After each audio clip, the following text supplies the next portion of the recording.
Global পয়েন্টের সংবাদে আপনাকে স্বাগতম। তাইওয়ানকে কেন্দ্র করে চীন এবং জাপানের মধ্যে সম্পর্ক সাম্প্রতিক সময়ে নতুন আলোচনার জন্ম দিয়েছে। তাইওয়ান ইস্যুতে দুই দেশের মধ্যে তীব্র বাকবিতণ্ডা দেখা দিয়েছে।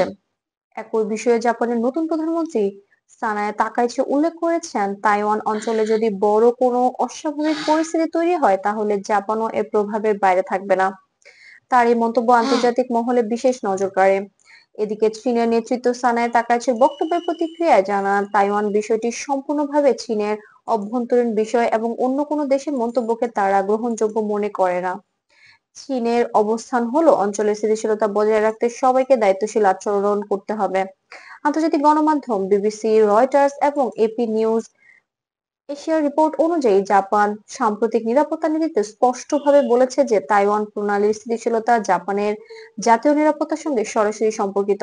বিশেষত দক্ষিণ জাপানের কোনিয়া অঞ্চল ভূগোলভাবে তাইওয়ান প্রণালীর খুব কাছাকাছি, যা এ বিষয়ে জাপানের উদ্বেগ বাড়িয়েছে। অন্যদিকে চীনের অবস্থান অপরিবর্তিত। তারা মনে করে তাইওয়ান এবং চীনের মধ্যকার সম্পর্ক নিয়ে কোনো দেশগুলোর মন্তব্য সংশ্লিষ্টতা পরিস্থিতিকে আরো জটিল করতে পারে। চীনের পররাষ্ট্র দপ্তর বলছে, আন্তর্জাতিক স্থিতিশীলতা বজায় রাখতে সবাইকে সংযত থাকতে হবে। রয়টার্সের সাম্প্রতিক বিশ্লেষণ থেকে বলা হয়েছে, 2024 এবং 2025 সালের বৈশ্বিক প্রেক্ষাপটে এশিয়া প্যাসিফিক অঞ্চল পৃথিবীর অন্যতম গুরুত্বপূর্ণ সামুদ্রিক বাণিজ্য রুট। তাইওয়ান প্রণালী দিয়ে বিশ্বের উল্লেখযোগ্য পণ্য পরিবহন হয়। এই অঞ্চলে অস্বস্তিকর পরিস্থিতি তৈরি হলে বৈশ্বিক অর্থনীতি, বাণিজ্য এবং প্রযুক্তি সরবরাহ চেইন প্রভাবিত হতে পারে। জাপানের যুক্তরাষ্ট্র নিরাপত্তা নীতিতে ঘনিষ্ঠভাবে কাজ করছে। তারা বলছে, আঞ্চলিক স্থিতিশীলতা বজায় রাখা সবার জন্য গুরুত্বপূর্ণ। চীন এই বিষয়টিকে ঘনিষ্ঠভাবে পর্যবেক্ষণ করছে। আন্তর্জাতিক পর্যবেক্ষকরা মনে করছেন, এশিয়া প্যাসিফিকের দীর্ঘমেয়াদী স্থিতিশীলতা বজায় রাখতে চীন ও জাপানের মধ্যে সংলাপ আরো বাড়ানো প্রয়োজন।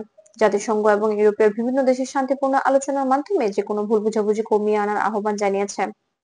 পরিস্থিতি সম্পর্কে বিশেষজ্ঞদের মন্তব্য হলো, অরক্ষিত অঞ্চলে যে কোনো ধরনের অস্বাভাবিক পরিবর্তন আঞ্চলিক ভারসাম্যকে প্রভাবিত করতে পারে। তাই কূটনৈতিক সংলাপ ও সহযোগিতা বৃদ্ধি করা ভবিষ্যতের জন্য অত্যন্ত গুরুত্বপূর্ণ। এই ছিল গ্লোবাল পয়েন্টের আজকের সংবাদ। আরো নির্ভরযোগ্য সংবাদ পেতে চ্যানেলটি সাবস্ক্রাইব করুন এবং সঙ্গেই থাকুন। ধন্যবাদ।